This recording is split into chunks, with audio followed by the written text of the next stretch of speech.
ఈ గ్రామ సభ కృషి చేసినందుకు సిపిఎం పార్టీ తరఫున ప్రత్యేకమైన ధన్యవాదాలు. అలాగే లంచ్ కుమార్ గారు కూడా. ఎందుకంటే ఈ రోజు మండలంలో అలాగే మండల కేంద్రంలో అనేకమైన సమస్యలు ఈ రోజు ఉన్నాయి. ఆ సమస్యలో ఒకటి మన అండర్గ్రౌండ్ బ్రిడ్జి, అది ప్రజానీకం సిపిఎం పార్టీ పోరాట పార్టీ అక్కడ అందరికీ వచ్చింది. కానీ అది నడిచే వెళ్ళిన వాళ్ళకి చాలా ఇబ్బందికరమైన పరిస్థితులు ఉన్నాయి. అక్కడ చాలా ఇబ్బంది పడతారు నడిచి వెళ్ళే వాళ్ళు. అలాగే టూ వీలర్లు ఇదందరూ అవి కొద్దిగా రిపేర్ చేస్తారని కోరుతున్నాం. అలాగే లోపల అంటే 3 అడుగులు 4 అడుగులు నడిచి వెళ్ళడానికి కడితే కొద్దిగా బాగుంటుందని మేము కోరుతున్నాం. అలాగే ఇప్పుడు ఉపాధి హామీ గురించి చెప్తారు. ఉపాధి కూడా ఇవ్వడం జరుగుతుంది.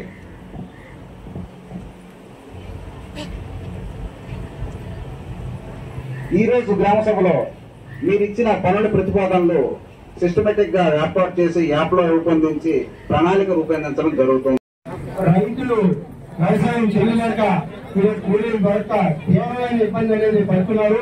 ఈరోజు ఆహార కొరత అనేది కూడా ఈరోజు భారతదేశంలో తీరాలంటే ఖచ్చితంగా వ్యవసాయానికి ఉపాధి హామీ చట్టాన్ని అనుసంధానం చేస్తేనే భవిష్యత్తులో వ్యవసాయం నిలుస్తుంది, రైతు నిలుస్తాడు, లేకపోతే నిలవదు.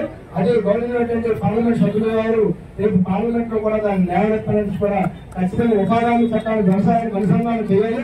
అందులో ఎవరైతే పేద చిన్న రైతులు ఉన్నారో వాళ్ళకి అది ఫస్ట్ అంటే మీ ఊరు బాగుండాలి. మీ ఊరు బాగుండాలి అంటే మీ ఊరికి నీరు ఉండాలి, డ్రైనేజ్ ఉండాలి, లైట్లు ఉండాలి, లోపల తిరగడానికి రోడ్లు ఉండాలి.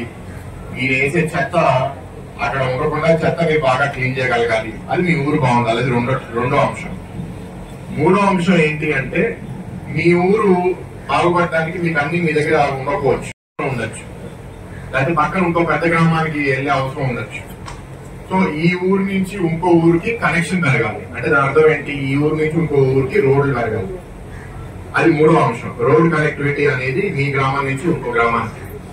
నాలుగో అంశం ఏంటి అంటే కుదిరినంత వరకు మీ ఊర్లోనే మీకు వాటర్ అందుబాటులో ఉండేటట్టు, మీ దగ్గర మీరు పండించుకునేటట్టు వాళ్ళు తయారు చేయాలనేది గవర్నమెంట్ ఒక ఆలోచన.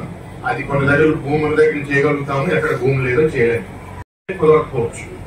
ప్రతి ఊరికి వాళ్ళే అంతా పండించుకోవాలంటే కుదరకపోవచ్చు. కానీ ఆ ప్రయత్నం మాత్రం చేయాలి. అండ్ ఎవరైతే ఇక్కడ ఆవులు గుర్రెల్ని పెంచుకుంటున్నారో వాళ్ళ కోసం కూడా షెడ్లు ఉండాలి, అవి కూడా ఉండాలి అనేది కూడా ఇంకో పాయింట్. సో ఈ 4 మీద కొంత మాట్లాడతాను. పంచాయతీ డిస్ప్యూటెడ్, మేము గెలిచాం మమ్మల్ని అడిగితే మేము గెలిచామని మేము అంటాము. కానీ ఇక్కడ గెలిచిన ఆయన ఇంకొకరు ఉన్నారు, ఒక లా ఇంకా దగ్గర కోర్టులో ఫైట్ చేస్తున్నారు. ఆయన పదవిలో ఉన్నంత వరకు ఆయన గౌరవిస్తాము.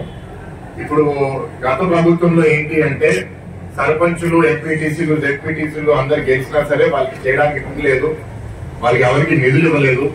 నిధులు ఇవ్వకపోవడం వల్ల గ్రామాలని అభివృద్ధి కూడా చేయలేకపోయారు.